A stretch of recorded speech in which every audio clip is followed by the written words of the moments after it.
Welcome to NF cinema. Chiranjeevi team special chit chat ఇంటర్వ్యూలో రాజ్ తరుణ్ తన character preparation గురించి చెప్పుకున్నారు. ఆన్ సెట్ ఫన్నీ స్టోరీస్ అలాగే బిహైండ్ ద సీన్స్ ఎక్స్పీరియన్స్ ని కూడా షేర్ చేసుకున్నారు. మరి అభి వచ్చేసి రొమాంటిక్ అండ్ మాస్ సీన్స్ గురించి ఇంట్రెస్టింగ్ ఇన్సైట్స్ ని ఇచ్చారు. ఫ్యాన్స్ కి చాలా ఎంటర్టైనింగ్ మూమెంట్స్ ని రివీల్ చేశారు. సపోర్టింగ్ రోల్ ఛాలెంజెస్ ని అలాగే ఆడియన్స్ కి స్పెషల్ మెసేజ్ ని ఇచ్చారు రాజా రవీంద్ర గారు. ఇకపోతే గడ్డం నవీన్ గారు వచ్చేసి టెక్నికల్ అండ్ ప్రొడక్షన్ సైడ్ లో ఫన్నీ స్టోరీస్ ని షేర్ చేసుకున్నారు.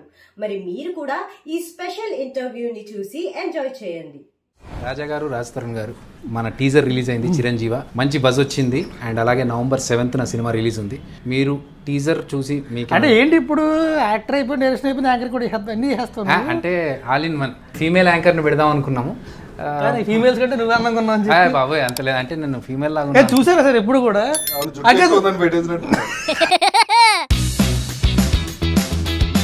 మేల్ అయితే కొద్దిగా మేల్ చేస్తారని చెప్పి మనమే ఉన్నాం ఎవ్వడు పట్టించుకోలేదు. ఈ సినిమాలో నటిస్తున్నప్పుడు ఎలా అనిపించింది అన్న? అంటే నా గురించి గొప్పగా చెప్పమని, సినిమా గురించి మీరు ఎలాగో చెప్పరు నాకు తెలుసు.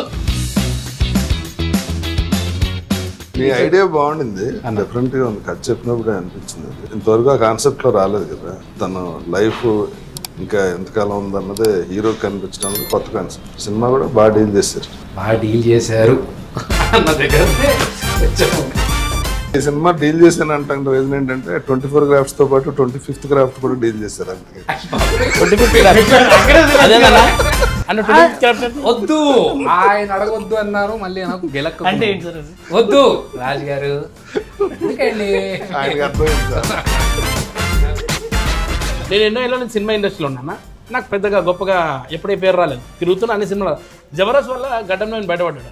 అక్కడ అదిరేపన్న బయటికి తీసుకొచ్చాడు గడ్డం నవీన్ అని. ఇప్పుడు మళ్ళీ సినిమా అంతే, నేను మిమ్మల్ని తీసుకురావడం తప్ప మీరు ఎవరు నన్ను తీసుకురావడానికి లేదన్న. ఈ సినిమా ప్రమోషన్ లో మొత్తం నా భుజస్కంధాలపై మోసుకెళ్తే వెళ్తున్నాను నేను. మీరు ఇప్పుడు అక్కడ డైరెక్ట్ ఇచ్చిన సీన్ లో చెబితే బాగానే ఉంటుంది. దాని ఇందాక మేల్ చేస్తారు.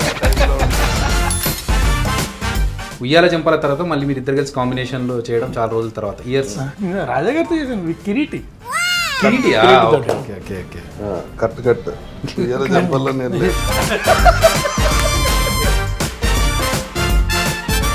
రాజు గారు మీరు చెప్పండి మీ ఎక్స్పీరియన్స్. అంటే నా ఎక్స్పీరియన్స్ ఏముంది, నేను సినిమా చేస్తాను, నువ్వు ఫస్ట్ టైం డైరెక్ట్ చేస్తున్నావు, నీ ఎక్స్పీరియన్స్ చెప్పాలి. How was it? చాలా అంటే ఎన్నిసార్లు చేయమంటా, ఒకటో షార్ట్ దగ్గర నుంచి సార్ ఇంకొకసారి చేయండి అన్నం పెడతాను మీకు. ఎలా ఉంది ఆ ట్రాన్సిషన్, ఎలా ఉంది ఇప్పుడు అర్థమైందా డైరెక్టర్లు బాధ? 100%. నేను ఎందుకంటే అంటారు కదా డైరెక్షన్ అంటే 20% క్రియేటివిటీ, 80% మేనేజ్మెంట్. చాలా మేనేజ్ బాగా చేసి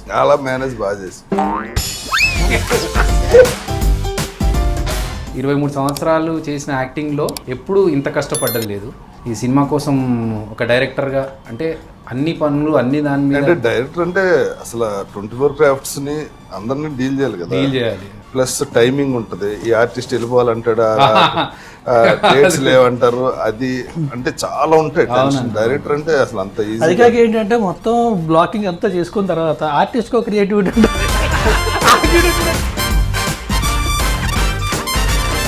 మీరు ఇన్ని రోజులకి ఎందుకు ఆగారు కదా సార్ డైరెక్షన్ కోసం? ఆహా ఇప్పుడు వస్తుంది అందులో చేయాలని మీరు ఆగినట్టు అనిపిస్తుంది నాకు. మీకు అనిపించింది? ఇది కూడా కట్టే. చిరంజీవి గురించి మనం సినిమా మాట్లాడుకున్నాం, కానీ చాలా మందికి ఏంటంటే చిరంజీవి అనగానే మెగాస్టార్ చిరంజీవి గారు, జై చిరంజీవి అట్లా అనిపిస్తుంది. మీరు స్టోరీ విన్నారు, ఈ టైటిల్ అనుకున్నప్పుడు ఇది యాప్ట్ అనుకున్నారా, ఇంకేదైనా ఉంటే బాగుంటుంది అనుకున్నారా మీరు? మన కథకే చిరంజీవి చాలా. రాజు గారు మీకు? నాకు స్టోరీ విన్నప్పుడు అంటే కాన్సెప్ట్ చాలా కొత్తగా ఉంది, ఫన్ ఉంది, ఇంప్రూవైజ్ అవుతాయి, ప్లస్ ఇంకుంటే కామెడీ అనుకున్న దానికంటే ఇంకా బెటర్గా వస్తుంది. అంటే షూటింగ్ మనం ఎక్కడ కూడా ఏంటంటే అమ్మాయి వాళ్ళు చాలా కష్టపడి అట్లీస్ట్ ఆర్టిస్టులు ఎవరికి కూడా అలా అనిపించలేదు, హ్యాపీగానే అయిపోయింది షూటింగ్ అంతా. నీ సంగతి నాకు తెలియదు డైరెక్టర్ కాబట్టి. కానీ ఒకటే ఏంటంటే అంబులెన్స్, ట్రాఫిక్ లో అంబులెన్స్ ఇంకా ఫాస్ట్ ట్రాఫిక్ కదలట్లేదు సార్. కానీ అంబులెన్స్ నడిపారు అన్న? అవును, మొత్తం ఆయనే నడిపారు. అంటే అంబులెన్స్ బాగా నడుపుతారు, మామూలు గారు అయితే వెనకాల అంబులెన్స్ బాగా అవ్వాలి, వెనకాల అంబులెన్స్ అది అంబులెన్స్ దగ్గర ధైర్యం వచ్చి ఉంటుంది. పర్లేదు ఎక్కడి నుంచి వెళ్ళిపోవచ్చు. కర్మ సిద్ధాంతాన్ని నమ్ముతారా? నమ్ముతాను. ఎవడైనా నమ్ముతారు. కర్మ అనేది ఎలా ఉంటుంది అంటే, ఇప్పుడు ఫర్ ఎగ్జాంపుల్ గిల్లారంటే ఎవడొచ్చి అక్కడి నుంచి గిల్లేస్తాడని కాదు కదా, what goes around comes around. I believe. నేను నమ్ముతాను. కర్మ అంటే హిందీ సినిమా కర్మ కాదు. కాదు ఈయన ఏదో ప్రిపేర్ ఇచ్చారు చెప్పండి. మీరు పక్క కూర్చున్నప్పుడు నర్వస్ ఉంది సార్. యాక్చువల్గా నేను ఏం మాట్లాడితే ఏమైతే అర్థమవుతలేదు. టైటిల్ బాగుంది, టైటిల్ లోగో కూడా నాకు ఫస్ట్ బజ్ పోస్టర్ తో బాగా వేషం గురించి చెప్పే టైట్లు లోగో వేషం గురించి చెప్పు. ఆ వేషం గురించి చెప్పాలంటే క్యారెక్టర్ నిజంగా చెప్పున్నావి. నాకైతే డబ్బింగ్ ఎప్పుడు నాది నేనే నవ్వుకున్నా సార్. అంత నవ్వుకున్నా సార్ ఫస్ట్ టైం. మీ యాక్టింగ్ మీరు నవ్వుకున్నారు. ఇప్పుడు నవ్వుతుంది. నా డౌట్ జనం నవ్వరు. ఏ క్యారెక్టర్ చూసి నవ్వుకోలేదండి, ఆయన చూసి ఆయన నవ్వుకున్నాను. లేదండి అంటే ఫార్వర్డ్ చేసేసారు కానీ మిగతా అన్ని ఫార్వర్డ్ ఓన్లీ నాన్నది పెట్టారు. ఆయన షార్ట్స్ మాత్రమే డబ్బింగ్ చెప్పించి లేదన్నా అక్కడ కథ బయట చెప్పేస్తారు. ఒకటి ఈ కాలు కొద్దిగా ఆపరేషన్ అయింది సార్. కొద్దిగా లెగ్మెంట్ అయింది. ఈ కాలు ఒక మెట్టు మీద పెట్టలేను నేను. కరెక్ట్ గా నా షార్ట్ కు మెట్లు ఉన్నాయి సార్ 3. ఈ మెట్లు ఎక్కాలి అంత ఫాస్ట్ ఫార్వర్డ్ లో. ఈ మెట్లు ఎక్కువ డైలాగ్ చెప్పాలి. ఎట్లుంటా సార్ అప్పుడు నా వయసులో ఆ డైలాగ్ వచ్చింది ఎడిటింగ్ లో లేదా అదే మీ సెన్సార్ ఒప్పుకోలేదు. అన్న యముడి గురించి మనం ఈ సినిమాలో కొత్తగా చెప్తున్నాము. అంటే ఇప్పటివరకు యముడు అనగానే యమగోళ యమలీల ఎక్కువగా తెలిసిన సినిమా. కానీ మన దాంట్లో యముడు కూడా ఒక దేవుడే, పూజార్హుడు. అండ్ ఆయన సూర్య భగవానుడికి పుత్రుడు, శనిదేవుడికి సోదరుడు అనే విషయాన్ని మళ్ళీ ఒకసారి ఆడియన్స్కి చెప్తూ, ఇప్పటివరకు ఎవరి చెప్పని పాయింట్ ఇంకోటి ఏంటంటే యమధర్మరాజుకి మన భారతదేశంలో 2 గుళ్ళు ఉన్నాయి. అందులో ఒకటి తమిళనాడులో ఉంటే ఒకటి మన తెలంగాణలో ఉంది. సో ఇప్పటి వరకు ఈ విషయాన్ని ఎవరు ఎక్స్ప్లోర్ చేయలేదు. మనం ఆ పాయింట్ని బయటకు తీసుకొస్తున్నాం అన్న. అంటే దేవుళ్ళ గురించి చెప్పేంత గొప్పలం కాదు, కానీ ఒక జనాలకు తెలియని ఒక కొత్త పాయింట్ని మనం చెప్తూ దాంతో పాటు ఒక స్టోరీని ఎంటర్టైనింగ్గా తీసుకెళ్తున్నాము. అండ్ చాలా హ్యాపీ అనిపించింది నాకు షూట్లో మీరు ఒక మేజర్ పార్ట్ ప్లే చేస్తూ. నేను అనుకోలేదన్నా నిజంగా మిమ్మల్ని కాస్ట్ చేసి మీతో విలన్గా చేయించాలని. అంత కుదురుతుంది అంత తొందరగా అని అనుకోలేదు, కానీ థ్యాంక్ యూ మా యాక్సెప్ట్ చేసినందుకన్నా. నిజంగా అన్న మీరు ఆ రోల్ యాక్సెప్ట్ చేసి ఆ క్యారెక్టర్ చేయడం వల్ల నాకు పెరిగింది. ఏంటి చెప్తారా? ఏంటి కామెంట్ ఏం లేదు సార్. నిజంగా సార్ నేను ఏమడిగినా తెలుసా సార్, అన్న షూటింగ్ అంతా అయిపోయి కాస్ట్యూమ్ నేను తీసుకోవాలని అడిగాను సార్. మీ కాస్ట్యూమ్ అంటే మీ లుక్ కానీ అవన్నీ ఎంత భలే ఉండే సార్. సినిమా చూసారు? లేదు సార్ నేను డబ్బింగ్ లో యాక్చువల్గా షూటింగ్ ఉండే కదా సార్. నేను మీతో పాటు సంజయ్ నేను అందరం ఉన్నాం కదా సార్. ఆ లాస్ట్ 2 days చూసాను, నాకు కూడా హ్యాపీ అనిపించింది. మీకు ప్రతిదానికి హ్యాపీ అనిపిస్తుంది. టైటిల్కి హ్యాపీ అనిపిస్తుంది, లోగోకి హ్యాపీ అనిపిస్తుంది. అండ్ మన టీజర్ రిలీజ్ కంటే ముందు నాకు కలలో ఒక పెద్ద బుల్ లేచి అలా నడుస్తూ ఉంటే నేను షాక్లో చూస్తున్నాను. కట్ చేస్తే నెక్స్ట్ డే మన టీజర్ రిలీజ్, దానికి ఒక మంచి రెస్పాన్స్, అంత బ్లెస్సింగ్స్. చాలా హ్యాపీ. మీకు ఎప్పుడన్నా దేవుడు రిలేటెడ్ కళలు కానీ ఏదైనా కోఇన్సిడెన్స్ ఇది దేవుడు మనకు చేశాడు అనే లాంటి ఏమైనా సిచ్యువేషన్స్ ఎదురైనా? జరుగుతాయి, చేస్తాం, రిజల్ట్ వస్తుంది. నాకు దేవుడు కళ్ళకు రాడు కానీ నేను ఫ్లై అవుతుంటారా? అంటే సీలింగ్ వెళ్ళి టచ్ అవటం, అలా కిటికీల బయటికి వెళ్ళి అలాగా బుద్ధ విగ్రహం మొత్తం అవన్నీ హైదరాబాద్ మొత్తం డ్రోన్ షాట్ ఉంటాను. టెన్షన్ వస్తుంటది. మా గురువు గారు అంటుంటారు, ఎప్పుడో మీరు ఒరిజినల్ గా పైకి లేచిపోయేలా ఉన్నారు గాలిలోకి. నా కళ్ళ కథ వస్తాయి సినిమా కథలన్నీ ఏవో ఒకటి ఇప్పుడు ఆలోచిస్తూ ఉంటాయి. ఏదో ఆలోచన కళ్ళలో సీన్లు ఏవో వస్తాయి. ఒక తెలివి వచ్చి అదృష్టం తెలివి వచ్చిందంటే ఫోన్ రికార్డ్ చేసుకుంటా, లేదంటే చాలా మందికి అట్లా కళలో థాట్స్ వస్తూ ఉంటాయి మంచి మంచి. అవును, కళ్ళలో వచ్చినాయి కథల కింద రాసిన 2-3 తెలుసు. చాలా సార్లు ఏంటంటే లేచిన తర్వాత 10 minutes తర్వాత మర్చిపోతాం చాలా వరకు కదా. తెలివి వచ్చిందంటే పడుకుని ట్రై చేసి వీలైనంత వరకు keep try to recollected back మొత్తం అంతా వీలైనంత గుర్తించుకొని రికార్డ్ చేసుకొని అక్కడ. నాకు ఈ యాక్చువల్గా కళ అంటే గుర్తొచ్చింది. ఈ కాన్సెప్ట్ నాకు చిరంజీవి కాన్సెప్ట్ ఎట్లా వచ్చిందంటే, నేను ప్రసాద్ ల్యాబ్ నుంచి ముందు నుంచి వెళ్తూ ఉంటే ఒక అంబులెన్స్లో ఒక మనిషిని హాస్పిటల్ తీసుకెళ్తున్నాను. ఒక మనిషికి ఎప్పుడు చేస్తాడో ఎప్పుడు బతుకుతాడో తెలిస్తే ఏమన్నా కొంచెం దానికి తగ్గట్టుగా ఏమన్నా ఏముండదు, తీరని కోరిక తొందరగా పోతాడు. అలా నాకు కనుక తెలిస్తే నేనేమన్నా చేయకుండా ఆగిపోయిన బకెట్ లిస్ట్ మొదలెట్టండి, ఏదో చేద్దాం. డైరెక్టర్గా పేరు పడితే చాలనుకున్నా. ఇప్పుడు మనకి ఎప్పుడు నెక్స్ట్ బకెట్ తన్నేసి ఎవరిలో ఉన్నా పర్లేదు నాకు, కానీ అది నిజంగా ఆ ఒక్క భయం మాత్రం ఉండిపోయింది నాకు. అది ఎప్పుడంటే కరోనా టైంలో. ఆ టైంలో అనుకున్నాను, అబ్బా డైరెక్టర్గా పేరు పడకుండానే పోవాల్సి వస్తుందేమో. అసలు నాకేంటంటే ఇందులోంచి ఎలా బయటపడతారు అంటే, బయటకు వస్తే ఒకడు ఊపిరి పీల్చుకుంటే ఇంకోటి వెళ్తే వచ్చేస్తుంటే ఇంకా ఇది ఎలా సర్వే అవుతుంది, ఇది ఎలా బయటకు వెళ్తుంది, ఎగ్జిట్ ఎలా ఉంటుందని ఆలోచించేవాడు నేను. అదొక కొత్త థాట్. అంటే తలుపులు వేసి కూర్చుంటే ఎంతకాలం కూర్చుంటే ఒకటి ఏంటంటే అప్పట్లో వేరే పర్యాడు we have to keep trying to know as much as information available to అస్.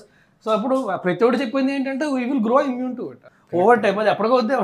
కానీ దాని తర్వాత లైఫ్ స్టైల్ మారిందన్న కరోనా తర్వాత. చాలా మంది ఇది కాదు లైఫ్, రోడ్ నెంబర్ 45 వస్తే తెలుస్తుంది. ఏమైందన్న రోడ్ నెంబర్ 32 పబ్లు ఉన్నాయి కదా, అన్ని busy. What a diversion road number 45 నీకు ఇంకా అర్థం కాలేదు కదా? నేను రోడ్ నెంబర్ 45 అది అక్కడంతా టైర్ షాప్లు అవి గుర్తొస్తున్నాయి కానీ నీకు టైర్ షాపులు కాదు 45 టైర్ షాప్ ఉండదు, ఏదో నోటుకు వచ్చినట్టు మాట్లాడటం తప్ప. సార్ ఒకటి ఉంటుంది కదా సార్, కార్ది పెద్ద డెకోరేషన్. అది టైర్ షాప్ కాదు, కార్ షాప్. అది కార్కి టైర్ కి సంబంధం. టైర్ కార్కే ఉంటుంది కదా నాకు అట్లా. నువ్వు ఎవరి పక్కన కూర్చున్నావు చూసుకుని. నేను అందుకే మాట్లాడలేకపోతున్నాను, భయం అవుతుంది నాకు అప్పటి నుంచి. నిజంగా సార్ నేను చిన్నప్పటి నుంచి సార్ చిన్నప్పటి నుంచి అంట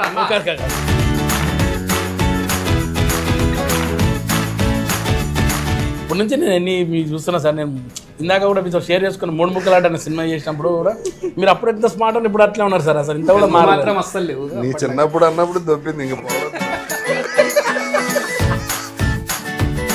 మొత్తం ఇంటర్వ్యూలో ఇంతసేపు ఖాళీగా ఉన్నాడు ఆయన. లేకపోతే ఏదో అది ఏమంటే సార్ టైర్ షాప్ దగ్గర ఆపినప్పుడే పంచర్ అయిపోయింది అక్కడ. అన్న సినిమాలో కామెడీ జనాలకు ఉందా అన్న? నువ్వు చేసిన అన్నావు, నువ్వే చూసిన అన్నావు. లేదన్న నాది ఉంది. నవ్వొచ్చింది అన్నారు సార్, నాది నాకు నిజంగా నవ్వు వచ్చింది సార్. ఆ రోజు డబ్బింగ్ చెప్పుకోలే బయటకు వచ్చాను సార్ నేను. మాకు రావాలి సార్. సార్ ప్లీజ్ నా కోసం నవ్వండి సార్. ఇన్నేళ్ళ నువ్వు నవ్వుతే మళ్ళీ ఆయన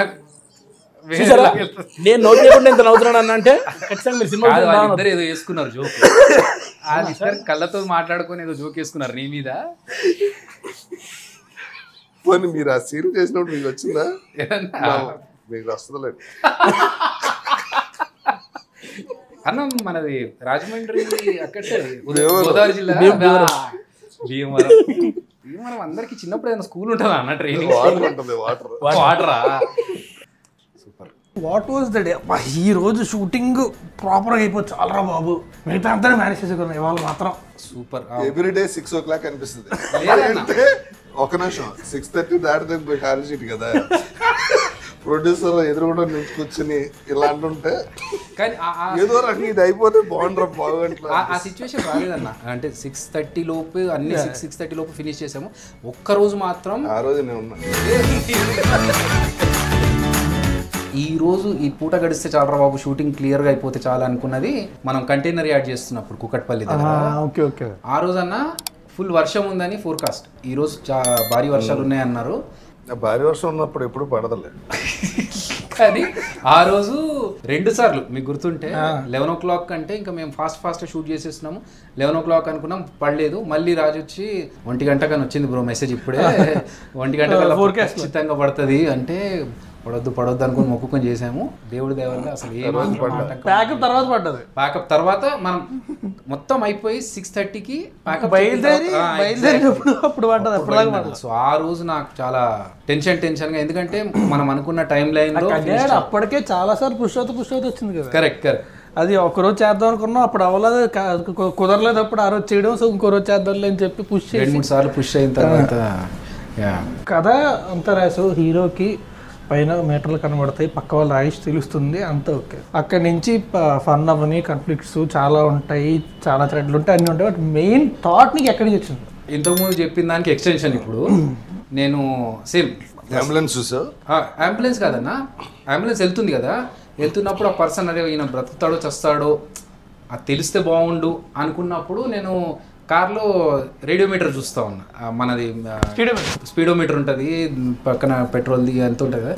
ఆ స్పీడోమీటర్ చూసినప్పుడు ఆ నంబర్స్ ఉంటాయి కదా, 40, 60, 80 ఇలాగే ఏజ్ కూడా కనిపిస్తే క్లారిటీగా తెలిసిపోతుండే కదా మనకు ఎన్ని ఇయర్స్ అనేది. అన్నప్పుడు ఆ థాట్ ఈ థాట్ 2 మిక్స్ చేసుకొని ఒక మనిషికి చావు అనేది ఈ స్పీడోమీటర్ లాగా తెలిస్తే 40, 60, 80 అలా తెలిస్తే బాగుండు కదా అనే థాట్ నుంచి. నువ్వు ఒక్కడే కూర్చొని రాసావా are you have a set of writers? నేను ఫస్ట్ లైన్ డెవలప్ చేసుకున్నాను. ఇలా ఒక మనిషికి ఇలాంటి శక్తులు వస్తాయి, ఆ లైఫ్ లో వాడికి అడ్వాంటేజ్ కాదు. మీకు టైం డేట్ తో సహా తెలిసింది అనుకోండి, ఏం చేస్తారు మీరు? ఏం చేస్తామన్నా మనకు మీ తీరని కోరికలు ఏమైనా ఉంటే అవి కంప్లీట్ చేసుకోవడానికి ట్రై చేస్తాం. నాకు తెలిస్తే ముందే శ్మశానికి వెళ్ళి చేరేసి కూర్చుంటాను. ఎందుకన్నా ఇలాగ తర్వాత అక్కడికే కదా పోయేది. ఎందుకు మోసుకెళ్తాను?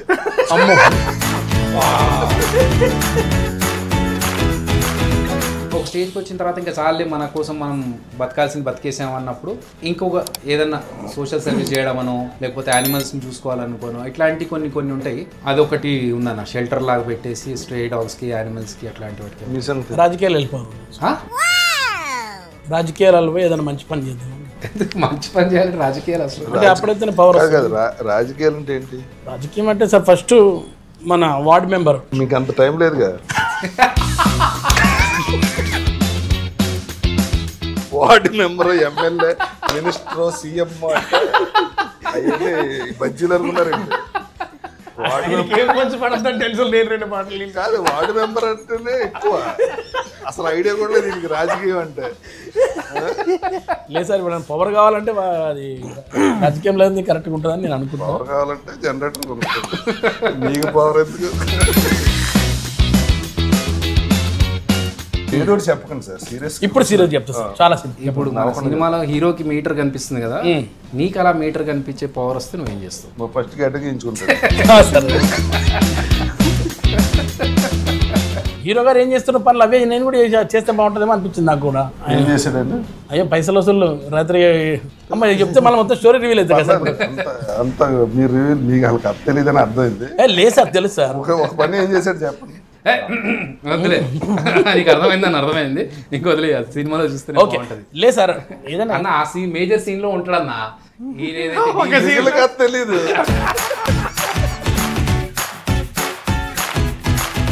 మన సినిమాకి వస్తే సో ఇంకా ఎవరెవరు ఆర్టిస్టులు ఉన్నారు సినిమాలోని?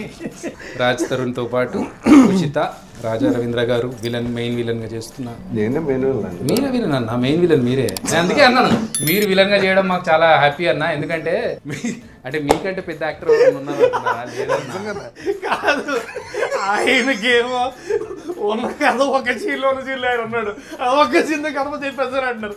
మీరేమో క్యాస్ట్ నేనే పేరు ఎవడక్క చెప్పలేదా నువ్వు? అన్న మర్చిపోయారా మీరు? తర్వాత 200 కథలు కథల మధ్యలో మళ్ళీ గుర్తుండాలంటే మళ్ళీ November 7th సినిమా రిలీజ్ అయినప్పుడు చూసి యాక్చువల్లీ గుర్తుంటాయి, నచ్చినవి గుర్తుంటాయి. అంటే అలా కాదు, నాకు గుర్తుంది. అయితే ఒకసారి మన 7th November అయిపోయిన తర్వాత ఆ సక్సెస్ ఎంజాయ్ చేసి తర్వాత మళ్ళీ వచ్చి మిమ్మల్ని కలిసి మళ్ళీ మంచి కథలు చెప్పి మీకు అందులో 4-5 కథల్లో ఏది నచ్చితే దాన్ని బట్టి will proceed. Thank you for all your support అన్న.